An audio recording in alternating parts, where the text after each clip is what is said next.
مسیح کی فرما برداری اور تابعداری۔ خداوند نے ایک جگہ پہ کہا کہ میری خوراک یہ ہے کہ میں اپنے بھیجنے والے کی مرضی پوری کروں، اور بائبل مقدس میں ہمیں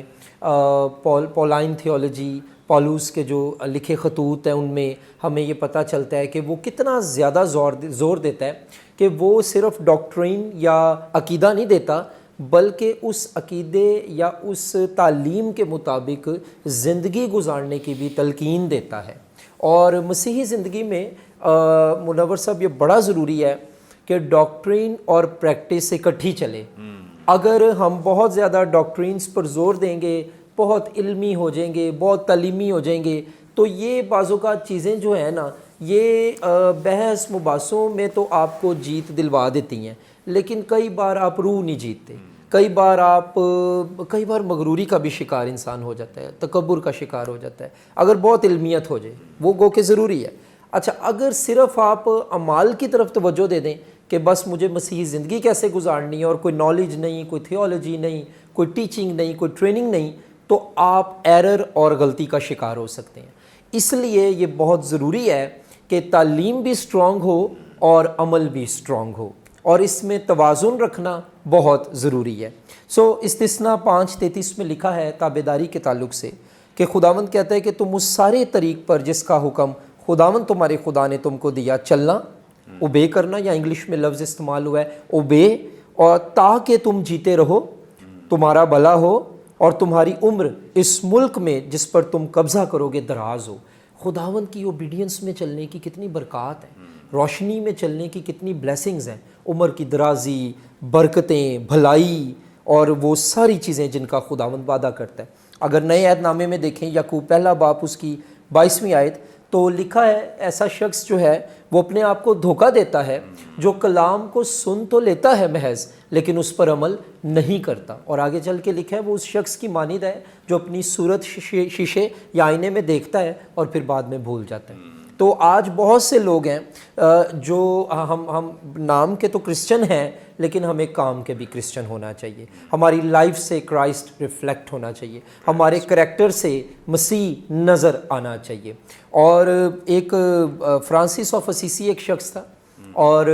ایک بار وہ بطور گرو اپنے چیلوں کو لے کے گیا اور اس نے کہا آؤ ہم انجیل کی منادی کر کے آتے ہیں۔ تو وہ مارکیٹ تھی ایک، انہوں نے چکر لگایا تو کوئی کچھ نہ بولا، کوئی آیت نہیں شیئر کی، کوئی بائبل نہیں سنائی۔ تو وہ جب آ کے بیٹھ گیا تو انہوں نے کہا کہ سر آپ نے تو کوئی منادی نہیں کی۔ تو اس نے کہا کہ کچھ منادی خاموش منادی ہوتی ہے، لوگ ہمارا کردار دیکھ کر مسیح کے پاس آتے ہیں۔ تو یہ بڑا ضروری ہے کہ ہم اس بات کی اہمیت کو سمجھیں۔ دوسرا عملی اطلاق منور صاحب اس میں یہ ہے دعائیہ زندگی کی اہمیت۔ آپ دیکھیں خداوند یسوع مسیح بھی اس میں دعا کر رہے ہیں، اور پھر وہ دعا کرنے کی تعلیم یہاں نہیں خالی دے رہے، انہوں نے بڑی جگہوں پہ دعا کرنے کی تعلیم بھی دی ہے اور خود بھی دعا کی ہے۔ میں یہ سمجھتا ہوں کہ دعا ایماندار کا ایک سانس ہے، اگر ہمارے اندر سے آکسیجن ختم ہو جائے تو ہم ڈیڈ ہو جائیں گے۔ اسی طرح ایماندار کی اسپرچول لائف فروٹفل رکھنے کے لیے، پاکیزگی میں چلنے کے لیے، ایمانداری میں رہنے کے لیے اور مسیح پر اعتقاد اور بھروسے کو قائم رکھنے کے لیے دعا بہت ضروری ہے۔ ایک بار میں نے منور صاحب ایک اسٹڈی جو ہے تیار کی دعا کے تعلق سے، تو جتنے ہمارے ماضی کے لوگ تھے نا، جان ہائیڈ ہے اور جان ویزلی ہے اور اس کے علاوہ سادھو سندر سنگھ ہے، میں نے ان لوگوں کی لائف کو اسٹڈی کیا اور میں نے دیکھا کہ ایک ایلیمنٹ، دو عناصر بڑے ان لوگوں کی زندگی میں جو تھے وہ اہم تھے۔ نمبر ایک، وہ کلام نہیں چھوڑتے تھے، اور نمبر دو، وہ دعا کرنا نہیں چھوڑتے تھے۔ تو کلام اور دعا یہ دونوں کو ہم ساتھ لے کے چلیں تاکہ ہم ایک فاتحانہ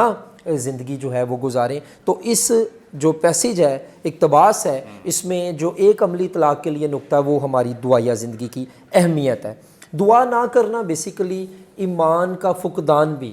ہے، اور خدا کے کلام پر ایمان کا اور بھروسے کا بھی فقدان ہے، کیونکہ جب ہم دعا نہیں کر رہے تو ہم کہیں نہ کہیں یہ پیغام دے رہے ہیں کہ جو بائبل جن برکتوں کا وعدہ کرتی ہے یار ان میں شک ہے۔ تو جب ہم دعا کر رہے ہیں تو ہم یہ ایمان رکھ رہے ہیں کہ خدا جو اپنے کلام میں کہہ رہا ہے کہ میری مرضی کے مطابق جو چاہو مانگو وہ ہو جائے گا، وہ ہوگا، میں اس لیے دعا کر رہا ہوں۔